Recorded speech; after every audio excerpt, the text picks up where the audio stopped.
செய்தியை பார்த்து வருகிறோம்.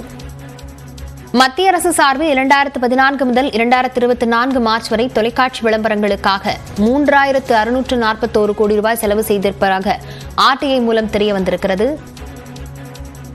விவரங்களுடன் செய்தியாளர் சுசித்ரா இணைந்திருக்கிறார். சுசித்ரா, என்ன தகவலை அவர் பெற்றிருக்கிறார்? என்ன விவரங்கள் வெளியாகி இருக்கிறது?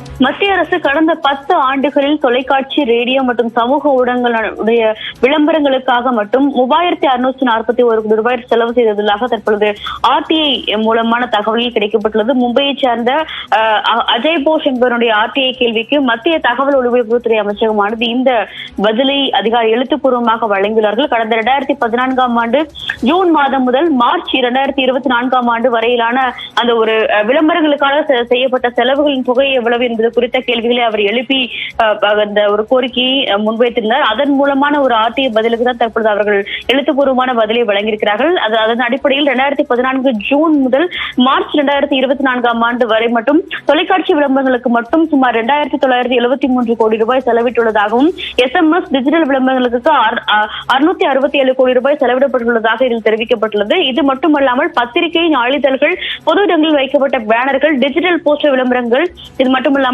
ரயில்வே டிக்கெட் உள்ளிட்ட விளம்பரங்களுடைய அந்த தகவல்களானது வழங்கப்படவில்லை என்ற ஒரு தகவலையும் ஆர்டிஐ ஆனது தெரிவித்திருக்கிறது. அவர்கள் கேட்கப்பட்ட கேள்வியின் கீழ் இந்த தகவல்களானது அடங்காது என்ற ஒரு பதிலையும் தற்பொழுது மத்திய தகவல் ஒலிபரப்புத்துறை அமைச்சகமானது தெரிவித்திருக்கிறது. கடந்த 2014ஆம் ஆண்டு முதல் ஒவ்வொரு நிதியாண்டு வாரியாக இந்த ஒரு பதிலை தற்பொழுது மத்திய தகவல் ஒலிபரப்புத்துறை அமைச்சகமானது வழங்கியிருக்கிறது.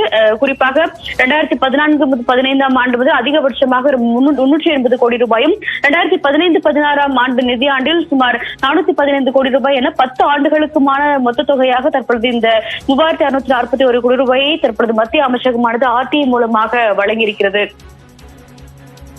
விவரங்களுக்கு நன்றி சுசித்ரா.